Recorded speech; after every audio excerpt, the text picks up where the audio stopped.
मेरे प्रिय आत्मा, एक छोटी सी कहानी से मैं अपनी बात शुरू करना चाहूंगा। बहुत वर्ष बीते, बहुत सदियां। किसी देश में एक बड़ा चित्रकार था।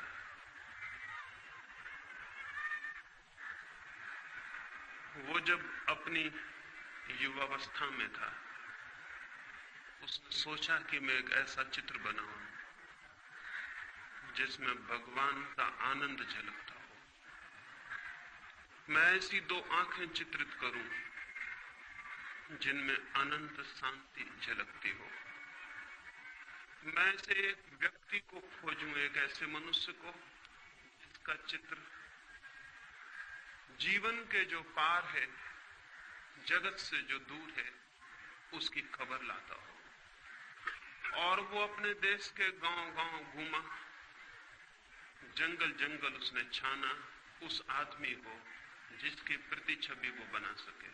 और आखिर एक पहाड़ पर गाय चराने वाले एक चरवाहे को खोज लिया। उसकी आंखों में कोई झलक थी, उसके चेहरे की रूपरेखा में कोई दूर की खबर थी। उसे देखकर ही लगता था कि मनुष्य के भीतर परमात्मा भी है। उसने उसके चित्र को बनाया। उस चित्र की लाखों प्रतियां गांव-गांव, दूर-दूर के देशों में बिकी। लोगों ने उस चित्र को घर में टांग कर अपने को धन्य समझा।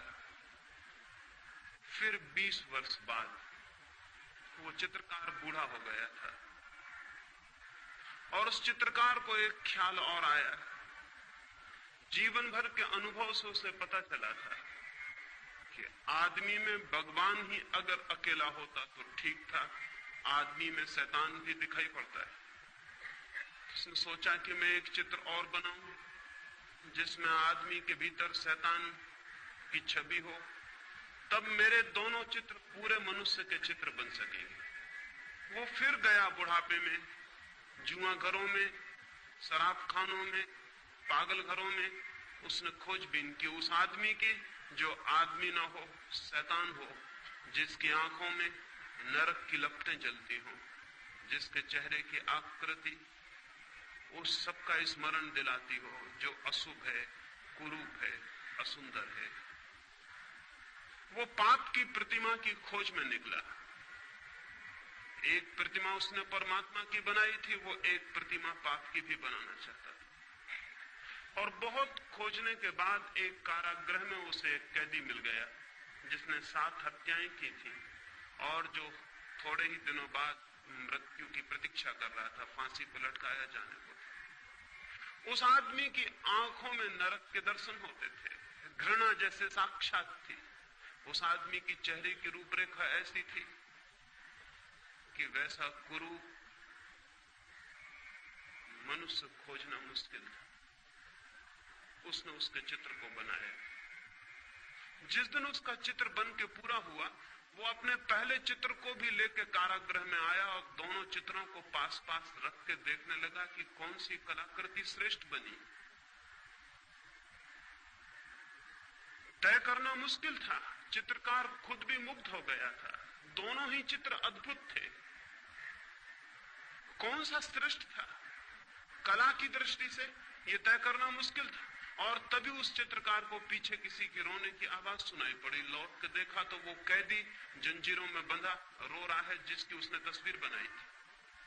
वो चित्रकार हैरान हुआ। उसने कहा कि मेरे दोस्त, तुम क्यों रोते हो? चित्रों को देखकर तुम्हें क्या तकलीफ हुई?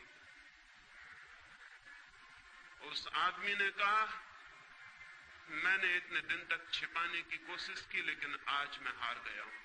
शायद तुम्हें पता नहीं कि पहली तस्वीर भी तुमने मेरी ही बनाई थी। ये दोनों तस्वीरें मेरी। 20 साल पहले पहाड़ पर जो आदमी तुम्हें मिला था वो मैं ही।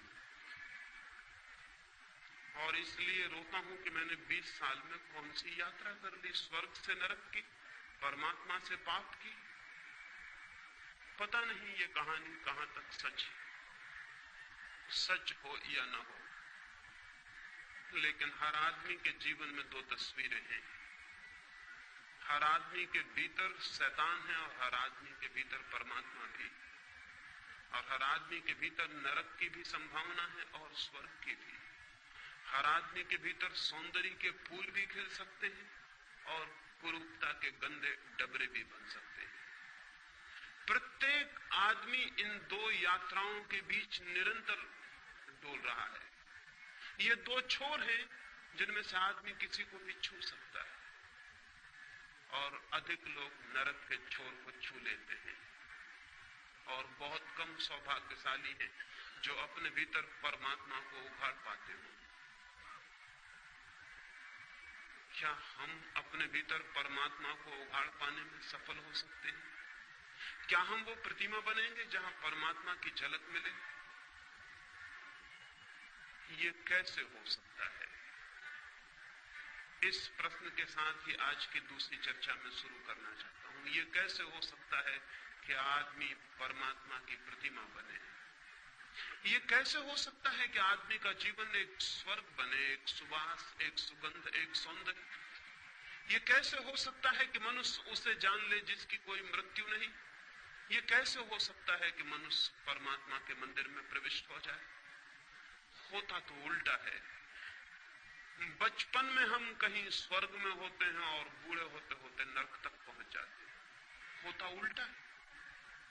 होता यह है कि बचपन के बाद जैसे रोज हमारा पतन होता है। बचपन में तो किसी इनोसेंस, किसी निर्दोष संसार का हम अनुभव करते हैं, और फिर धीरे धीरे कपट से भरा हुआ, पाखंड से भरा हुआ मार्ग हम तय करते हैं। और बूढ़े होते होते न केवल हम शरीर से बूढ़े हो जाते हैं, बल्कि हम आत्मा से भी बूढ़े हो जाते हैं। न केवल शरीर दीनहीन, जीन जर्जर हो जाता है, बल्कि आत्मा भी पतित, दीन जर्जर हो जाती है। ये और इसे ही हम जीवन मान लेते हैं और समाप्त हो जाते हैं। धर्म इस संबंध में संदेह उठाना चाहता है। धर्म एक बड़ा संदेह है इस संबंध में कि यह आदमी की जीवन की यात्रा गलत है, कि स्वर्ग से हम नरक तक पहुंच जाएं। होना तो उल्टा चाहिए। जीवन की यात्रा उपलब्धि की यात्रा होनी चाहिए, कि हम दुख से आनंद तक पहुंचे, हम अंधकार से प्रकाश तक पहुंचे, हम मृत्यु से अमृत तक पहुंच जाएं।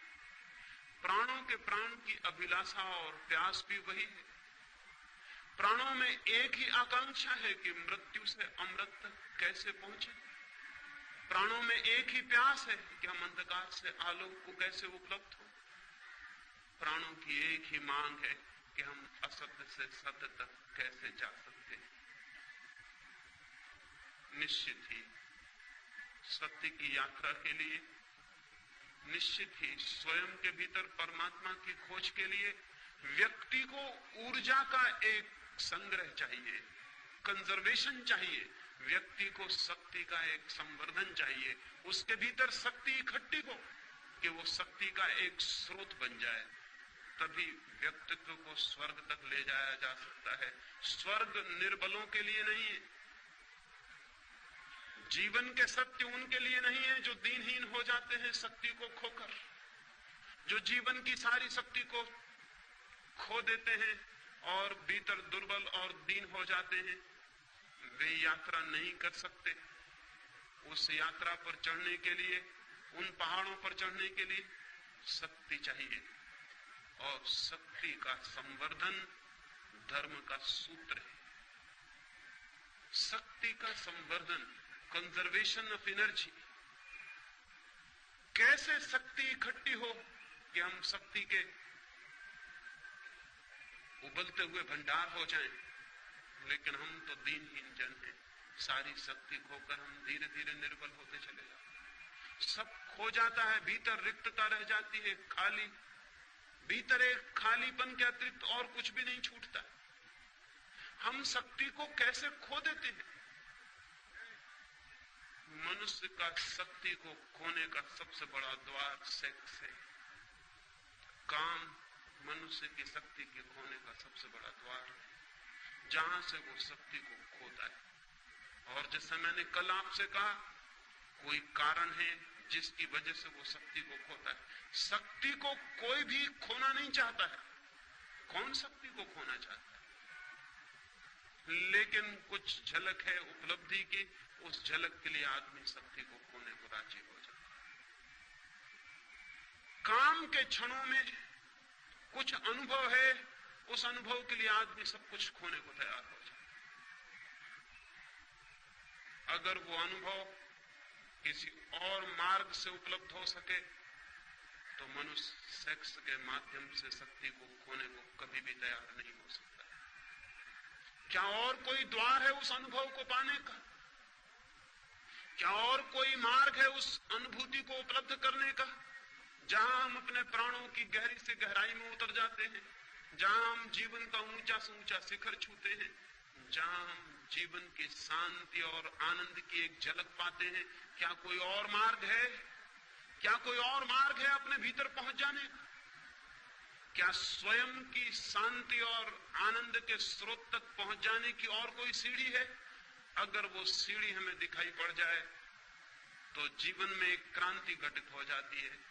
आदमी काम के प्रति विमुख और राम के प्रति सन्मुख हो जाता है। एक क्रांति घटित हो जाती है, एक नया द्वार खुल जाता है। मनुष्य की जाति को अगर हम नया द्वार न दे सके तो मनुष्य एक रिपीटेटिव सर्किल में, एक पुनरुक्ति वाले चक्कर में घूमता है और नष्ट होता है। लेकिन आज तक सेक्स के संबंध में जो भी धारणाएं रही हैं, वो मनुष्य को सेक्स के अतिरिक्त नया द्वार खोलने में समर्थ नहीं बना पाई, बल्कि एक उल्टा उपद्रव हुआ। प्रकृति एक ही द्वार देती है मनुष्य को, वो सेक्स का द्वार है। अब तक की शिक्षाओं ने वो द्वार भी बंद कर दिया और नया द्वार खोला नहीं। शक्ति भीतर घूमने लगी और चक्कर काटने लगी, और अगर नया द्वार शक्ति के लिए न मिले तो घूमती हुई शक्ति मनुष्य को विक्षिप्त कर देती है, पागल कर देती है। और विक्षिप्त मनुष्य फिर न केवल उस द्वार से जो सेक्स का सहज द्वार था निकलने की चेष्टा करता है, वो दीवालों और खिड़कियों को तोड़कर भी उसकी शक्ति बाहर बहने लगती है। वो अप्राकृतिक मार्गों से भी सेक्स की शक्ति बाहर बहने लगती है। ये दुर्घटना घटी है। ये मनुष्य जाति के बड़े से बड़े दुर्भाग्यों में से एक है। नया द्वार नहीं खोला गया और पुराना द्वार बंद कर दिया गया। इसलिए मैं सेक्स के विरोध में, दुश्मनी के लिए